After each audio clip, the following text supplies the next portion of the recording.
இறைவன் அப்படின்னு சொல்கிறோம். அப்போ இறைவன்னா யார்? நிகரானவர் அப்படின்னு சொல்கிறோம். அப்போ இறைவன் மனிதனுக்கு நிகரானவர் அப்படின்னு சொல்லக்கூடிய அளவுக்கு என்ன இருக்குது அப்படின்னு கேட்டால், மனிதனும் இறைவனும் ஒன்றே அப்படின்னு தான் சொல்ல முடியும். இன்றைக்கி நம்ம சொல்கிறோம் விஞ்ஞானம்னு சொல்கிறோம், அன்றைக்கி அஞ்ஞானம்னு சொன்னோம். அண்டத்தில் இருக்கக்கூடிய ஞானத்துக்கு அஞ்ஞானம், இன்றைக்கி நம்ம சிந்தனை பண்ணி செய்யக்கூடிய விஞ்ஞானம். அப்போ விஞ்ஞானத்துக்கு அஞ்ஞானத்துக்கு ஒரு சம்மந்தம் இருக்கான்னா நிச்சயமாக இருக்கின்றது. அப்போ நிச்சயமாக இருக்கின்றதுன்னு சொல்லும்போது அந்த அஞ்ஞானத்துக்கும் விஞ்ஞானத்துக்கும் என்னன்னா நாணம் ஒன்று தான். இப்போ இந்த நாண தத்துவங்கள் நமக்குள்ளே எப்படி இருக்குது, இறைவன் நமக்குள்ளே எப்படி இருக்கார் அப்படின்னு நம்ம புரிஞ்சுக்கிட்டாவே மிகப்பெரிய ரகசியம். இந்த அறிவில் தாங்க மிகப்பெரிய ரகசியம். நம்ம உடலில் 72,000 நாடி நரம்புகள் இருக்குது. இந்த 72,000 நாடி நரம்புகள் 112 சக்கரா இருக்குது. இந்த 112 சக்கராவில் 10 சக்கரா இருக்குது. 10 சக்கராவில் நம்ம உடல் 7 சக்கராவில் இயங்குது. இந்த 7 சக்கராவுக்கும் இந்த 72,000 நாடிக்கும் மிகப்பெரிய ஒரு கனெக்ஷன். இது மூலமாக இருந்து பிரபஞ்சத்துக்கு ஒரு கனெக்ஷன். இந்த 3 தாங்க ஒன்றா சேர்ந்து இயங்குது. இந்த 3க்குள்ளே தான் அறிவியல் நுழைஞ்சு கிடக்குது. அப்போ உள்ளே நிறைஞ்சு கிடக்கும்போது உங்களுடைய அறிவியல் என்ன செய்ய தெரியுமா? உங்கள் உடலில் அதாவது தத்ரூபமாக நீங்கள் பார்க்கும் பொழுது இது அறிவியலாகவும் இருக்குது, இயற்கையாகவும் இருக்குது, இறைவனாகவும் இருக்குது. இந்த 3 விஷயமே பாருங்கள், உங்களுக்குள்ள இறைவன் எப்படி படைச்சிருக்கான் பாருங்கள். இன்றைக்கி சயின்ஸில் கேட்டால் ரெக்கார்ட் ஆகுதுங்க. ஒரு மூச்சு பயிற்சி செஞ்சால் இதய அடைப்பு நோய் குணமாகுது. அப்போ ஒரு விதமான உடலை ஆரோக்கியப்படுத்தும் பொழுது குடல் சுத்தமாகுது.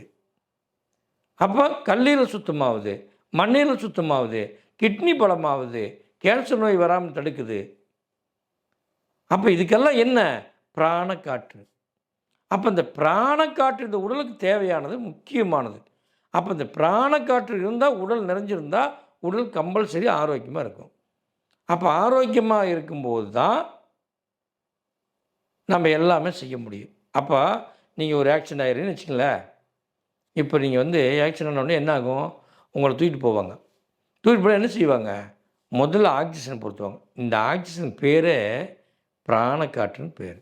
இந்த பிராணக்காற்றை உங்களுக்கு வச்சு எங்கே காயாக இருந்தாலும் சரி, எங்கே உயிர் போகிற மாதிரி இருந்தாலும் சரி, அதெல்லாம் அப்புறம் முதல்ல பிராணக்காற்றை உங்களுக்குள்ளே செலுத்துவாங்க.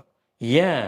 உங்களுடைய செல்கள் நிற்கக்கூடாது, ஸ்டாப் ஆகக்கூடாது, அது இயங்கிட்டே இருக்கணும். அது இயங்க தான் உங்களுக்குள்ளே எங்கெல்லாம் பழுதாயிருக்குதோ அதையெல்லாம் சரி பண்ண முடியும்.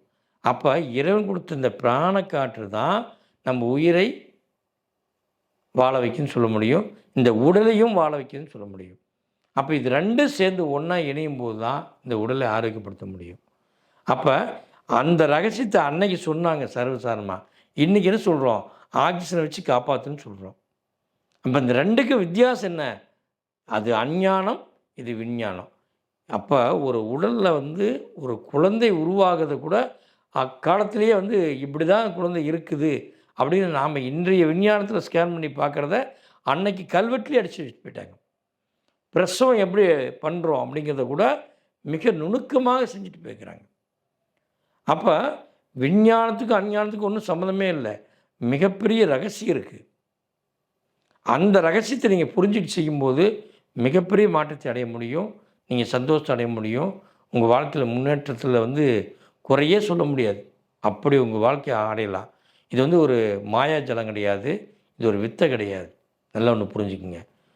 இந்த யோகம், கிரியா யோகம், இறைவனுக்கு நிகரான யோகம், இறைவனோடு இணையக்கூடிய யோகம், இறைவனோடு கலந்து இது ஒரு விஞ்ஞானம், அறிவியல், அற்புதமான ஒரு கலை. இதை கற்றுக்கொண்டு வாழ்க்கையில் மிகப்பெரிய மாற்றத்தை அடையலாம் நீங்கள். அதுதாங்க மிகப்பெரிய ரகசியம். நான் தயவுசெய்து எல்லாரும் இந்த கிரியாவை கற்றுக்கொண்டு உங்கள் வாழ்க்கையில் மிகப்பெரிய மாற்றத்தை அடையலாம். நன்றி, வணக்கம்.